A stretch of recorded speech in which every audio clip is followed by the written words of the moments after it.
Good morning बच्चों, मैं आपकी हिंदी की टीचर आपकी क्लास 6 की व्याकरण शिल्पी का फर्स्ट लेसन भाषा, लिपि और व्याकरण पढ़ा रही हूँ, जो कि आप पिछली कक्षा में भी पढ़ चुके हैं।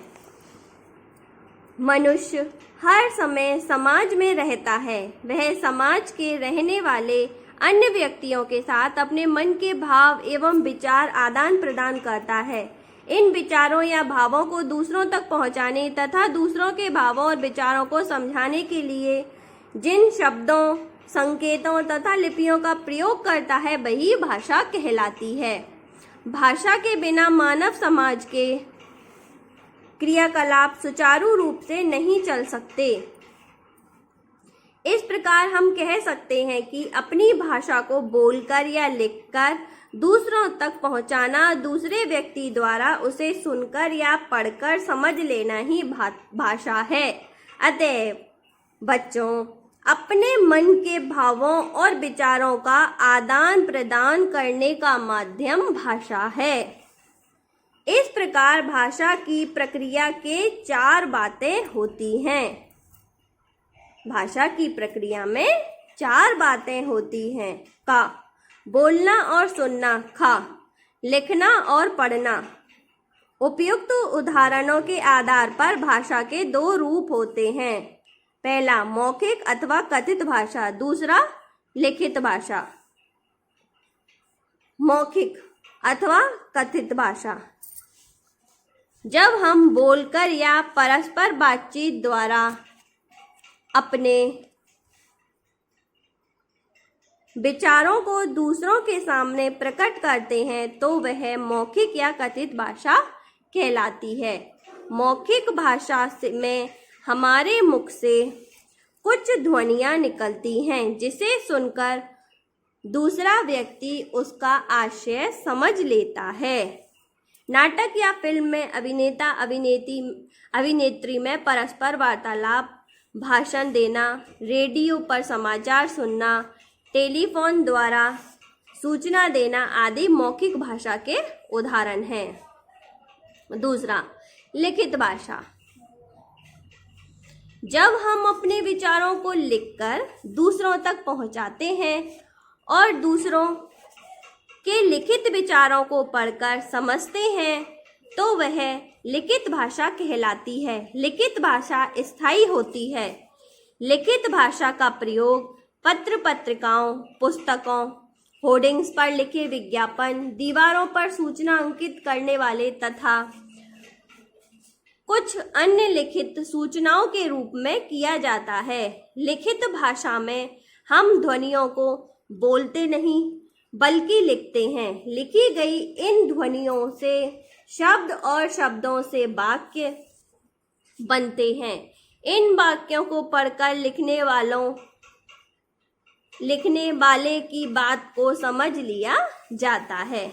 बच्चों, यह भी जानिए, कभी कभी हम संकेतों के माध्यम से भी अपनी बात दूसरों तक पहुंचाने का प्रयास करते हैं। इस प्रकार की भाषा सांकेतिक भाषा कहलाती है। चूंकि सांकेतिक भाषा द्वारा व्यक्त किए गए विचार अपूर्ण और स्पष्ट होते हैं। संकेतों द्वारा सभी प्रकार के विचारों का प्रकट नहीं किया जा सकता। संकेतों द्वारा सभी विचारों को प्रकट नहीं किया जा सकता। अतः सांकेतिक भाषा को हिंदी व्याकरण में स्थान नहीं दिया गया है। गूंगे व्यक्ति द्वारा अपने विचार संकेतों के माध्यम से प्रकट करना, गार्ड द्वारा हरी झंडी हिलाकर तथा सीटी बजाकर ड्राइवर को गाड़ी चलाने का संकेत करना आदि सांकेतिक भाषा के उदाहरण हैं।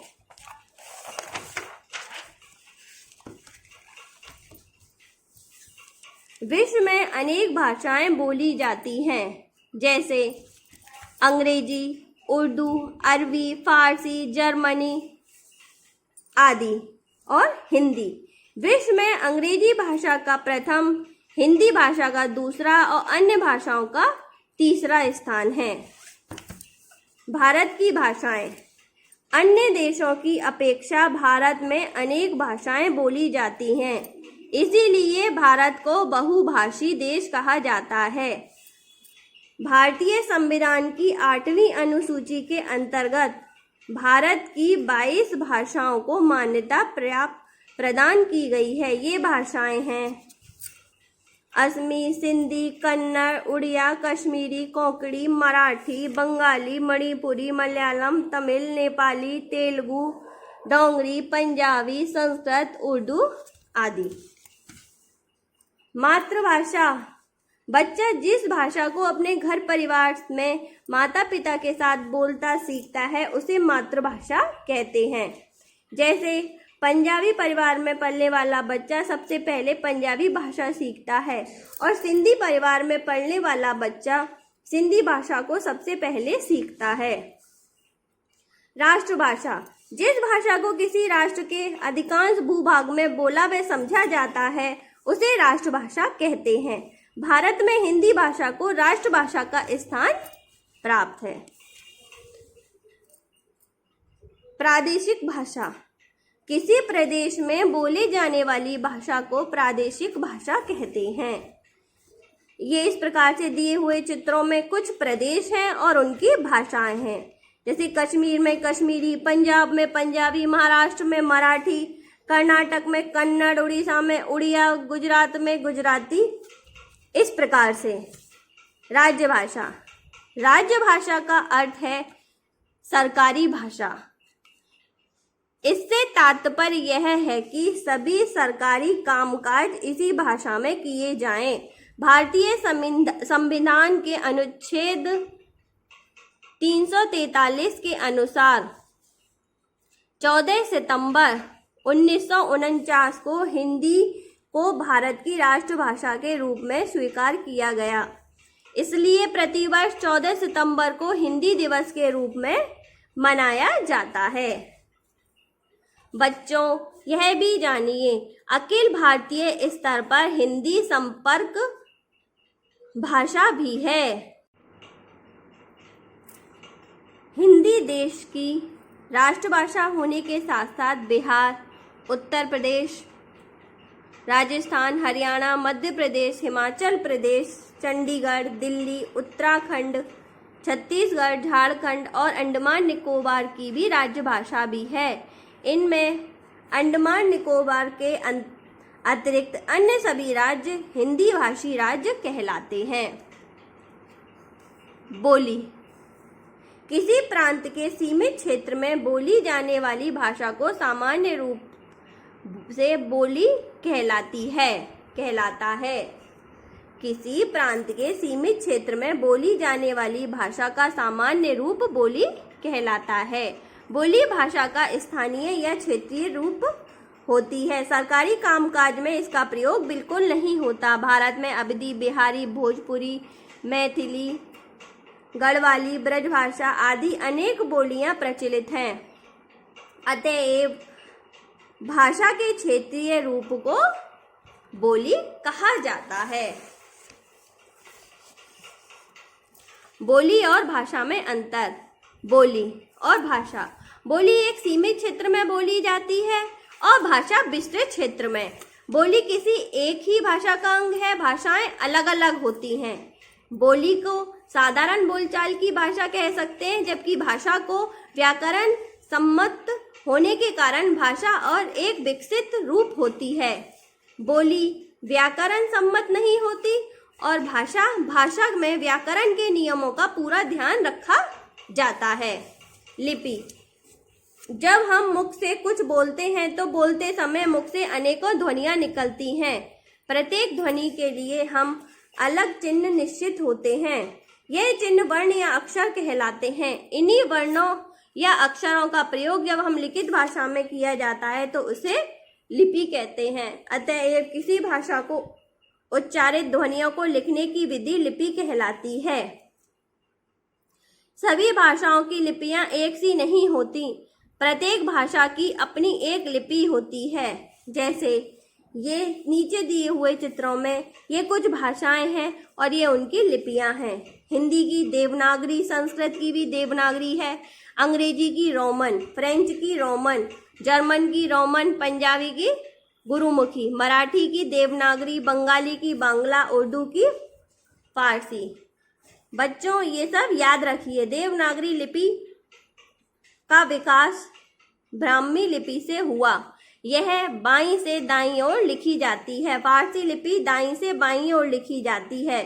लिपि के कारण ही ज्ञान विज्ञान के कोश को आने वाली पीढ़ी के लिए सुरक्षित रखा जा सकता है। व्याकरण।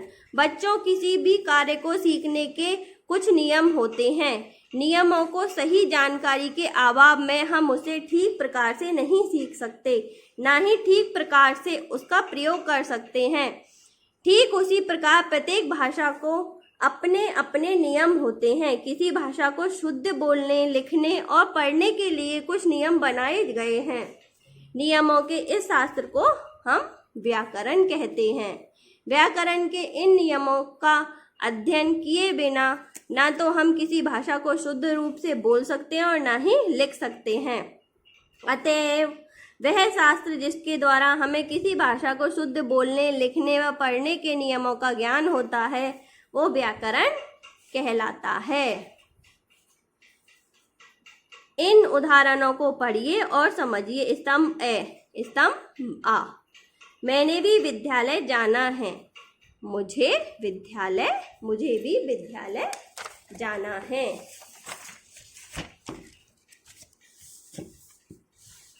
मैं गरम गाय का दूध पीना चाहता हूँ। मैं गाय का गरम दूध पीना चाहता हूँ। बच्चों स्तंभ आ में दिए गए चारों वाक्यों में कोई ना कोई अशुद्धि है। इसी कारण हिंदी व्याकरण में नियमों की जानकारी का अभाव है। स्तंभ आ में दिए गए तीनों वाक्य हिंदी व्याकरणों के नियमों के आधार पर शुद्ध हैं। अतः स्पष्ट है कि किसी भाषा को शुद्ध बोलने, लिखने और पढ़ने के लिए कुछ नियम बनाए गए हैं। नियमों के इस शास्त्र को ही व्याकरण कहते हैं। व्याकरण के 3 विभाग होते हैं: वर्ण विचार, शब्द विचार और वाक्य विचार। वर्ण विचार भाषा की सबसे छोटी इकाई वर्ण है। इसके अंतर्गत वर्णों के स्वरूप, वेद आदि को अध्ययन किया जाता है। शब्द विचार इसके अंतर्गत शब्दों के स्वरूप और उनके वेदों का अध्ययन किया जाता है। वाक्य विचार इसके अंतर वाक्यों के प्रकार, स्वरूप, विराम चिन्ह आदि का अध्ययन किया जाता है। विशेष इनके संबंध में हम अगले अध्यायों में विस्तार से अध्ययन करेंगे। आओ बच्चों इन्हें दोहराते हैं। अपने मन के भावों और विचारों का आदान प्रदान करने के माध्यम भाषा है। हिंदी भारत की राष्ट्रभाषा और राज्यभाषा दोनों हैं। भाषा के क्षेत्रीय रूप को बोली कहते हैं। किसी भाषा की उच्चारित ध्वनियों को लिखने की विधि लिपि कहलाती है। जिस शास्त्र द्वारा हमें किसी भाषा को शुद्ध लिखने, पढ़ने व बोलने के नियमों का ज्ञान होता है उसे व्याकरण कहते हैं। व्याकरण के 3 विभाग हैं: वर्ण विचार, शब्द विचार और वाक्य विचार। बच्चों इन सबको आप अच्छे से दोहराना और याद करना। नीचे दिए हुए प्रश्न उत्तरों को आपको साप्ताहिक गृह कार्य में दे दिया जाएगा। धन्यवाद।